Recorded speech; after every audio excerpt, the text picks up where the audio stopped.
Ya, halo semuanya, selamat datang di Tiang Jauh Podcast Bola untuk semua dari Bola Adalah Teman. I'm your host, Popo Kusen, dan seperti biasa kita akan ngebahas pertandingan Premier League minggu lalu, sekaligus membahas atau mempreview pertandingan Premier League untuk minggu ini. Dimana minggu ini itu akan menjadi weekend yang cukup penting ya, karena habis itu international break.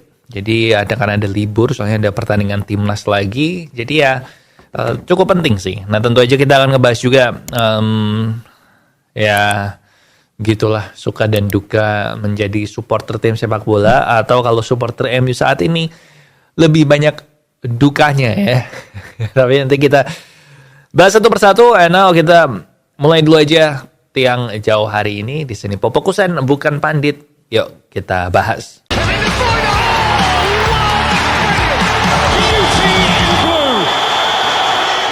Nah, yang pertama tentu aja kita harus mulai dari Manchester United melawan Tottenham. Harusnya Super Sunday, tapi Tottenham membantai Man United 3-0, walaupun sebenarnya ada faktor kartu merahnya juga sih Bruno Fernandes ya. Sepertinya Bruno Fernandes ini terkena kutukan dari pemain-pemain MU sebelumnya. Kalau lo masih ingat, Marcus Rashford habis dia mencetak 30 gol, terus dia dapat kontrak baru, dan habis dapat kontrak baru performanya langsung buruk, men. Nah, ini hal yang sama dialami Bruno Fernandes setelah dia mendapatkan kontrak baru di musim panas kemarin, dan dia musim ini dalam 6 pertandingan baru 1 assist. Kemarin juga kartu merah, walaupun kartu merahnya akhirnya dibatalkan ya. Gue nggak ngerti kenapa, apa fungsinya VAR gitu kalau lu nggak bisa membatalkan kartu merah yang terjadi di lapangan. Ini kayak dibatalinnya tuh habis selesai, sehingga tidak akan menjalani larangan bermain 3 kali, tetap bisa main si Bruno-nya, but harusnya kan bisa dibatalin di lapangan, ya nggak sih? Tapi terlepas dari itu, memang mainnya jelek banget.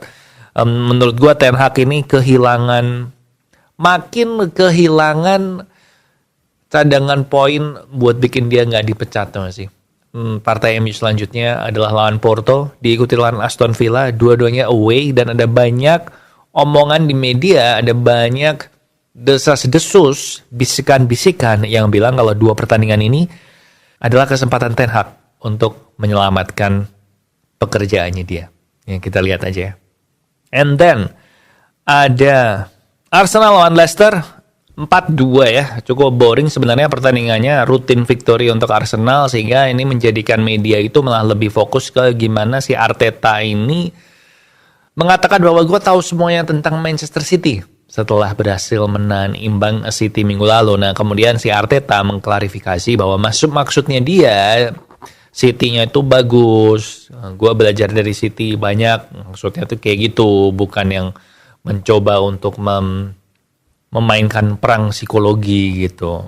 Dan ngomong-ngomong soal perang psikologi, akhirnya Newcastle ini yang sebenarnya sepanjang musim ini belum pernah penampilannya memuaskan ya, akhirnya kemarin menunjukkan penampilannya mereka yang mirip dengan penampilan Newcastle 2 musim lalu waktu lolos ke Liga Champions ya. Dan Newcastle ini berhasil menahan imbang Manchester City 1-1. Nah, Trippier balik lagi ke starting lineup, dan memang Trippier ini yang disebut-sebut sebagai titik lemah yang nggak dimainkan, maksudnya gara-gara dia nggak main terus jadi lemah gitu. Dan Eddie Howe sendiri katanya berantem sama sporting directornya Newcastle. Jadi ada rumor yang bilang bahwa sepertinya si Eddie Howe ini kalau semua berjalan lancar akan resign dari Newcastle untuk menjabat sebagai pelatih kepala atau manajer dari timnas Inggris selanjutnya yang sekarang masih ditangani oleh caretaker.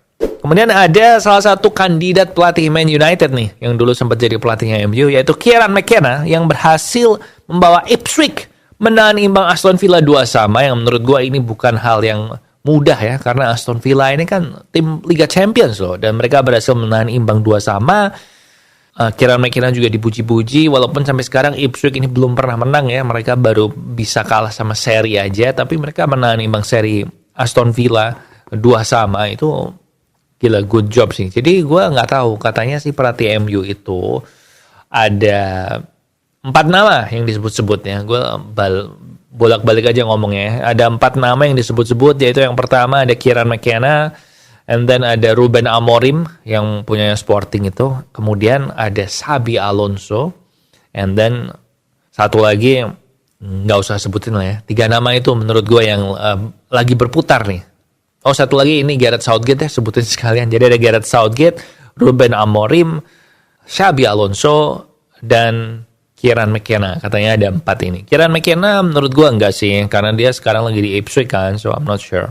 Ya udah, pertandingan terakhir yang kita bahas adalah Chelsea melawan Brighton 4-2. Cole Palmer mencetak 4 gol di sini dalam waktu 20 menit aja kayak main FIFA, dan pelatihnya Brighton si Fabian Hursteler itu kayaknya harus ngerti deh kalau ada kalanya sebagai tim seperti Brighton itu ada kalanya Anda harus mengurangi ambisi untuk bermain dengan high defensive line, karena kalau lawan tim yang kayak counter attacking kayak Chelsea atau MU 2 musim lalu gitu bakal ke counter dengan mudahnya, dan itu sebenarnya yang tadinya gue pikir bisa bikin MU ini berpeluang untuk menang lawan Tottenham ya, karena mereka kan high line gitu kan, tapi ternyata udah gitu aja. Congrats buat Chelsea, congrats buat Cole Palmer. I'm sure lo udah lihat meme-nya di mana-mana Chelsea sama Man United yang tadinya sahabat sejati untuk menjadi badut, tapi musim ini MU ditinggalkan oleh Chelsea. Chelsea ada di papan atas. Liverpool juga di papan atas peringkat pertama setelah City tergelincir sama Newcastle. So maybe musim ini akan lebih seru daripada yang kita prediksikan ya. Kayak gitu aja. Sedikit fakta bahwa menurut statistik expected goals atau gol yang seharusnya terjadi MU lawan Tottenham, itu Tottenham tuh expected goalnya 5, sekian. Jadi harusnya tuh mereka ngegolin lebih dari 5 kalau memang peluang-peluangnya nggak disia-siakan. Gila ya. Gila banget itu. Yaudah, preview sekarang game week 7 partai pilihan Popo. Kalau kita lihat sekilas di hari Minggu sih jam 8 malam itu ada Aston Villa lawan Man United, main di kandangnya Aston Villa. Dan ini sebenarnya partai yang paling berpotensi jadi partai pilihan Popo ya, partai big match. Tapi melihat performa MU di kandang musuh, kayaknya ini ya prediksi gue menang Aston Villa sih. Menang Aston Villa like 2-1. Prediksi lainnya lu bisa lihat di situ. Pilihan gue pertandingannya cuman itu aja. Atau kalau lu nggak harus nonton big match sih, maybe lu bisa nonton Leicester Bournemouth sih. Sabtu jam 9 malam. Leicester lawan Bournemouth. Bournemouth tuh bermain terbuka. Leicester juga di kandang sendiri, nggak mungkin bermain bertahan. Jadi harusnya pertandingan ini seru. But lainnya itu ya lu tonton tim favorit lo aja lah. Oke, itu dia untuk Tiang Jauh kali ini. Jangan lupa like, subscribe, follow juga di Bola Adalah Teman. And kita ketemu lagi minggu depan di sini. Popo Kusen, thank you for watching and I'll see you when I see ya.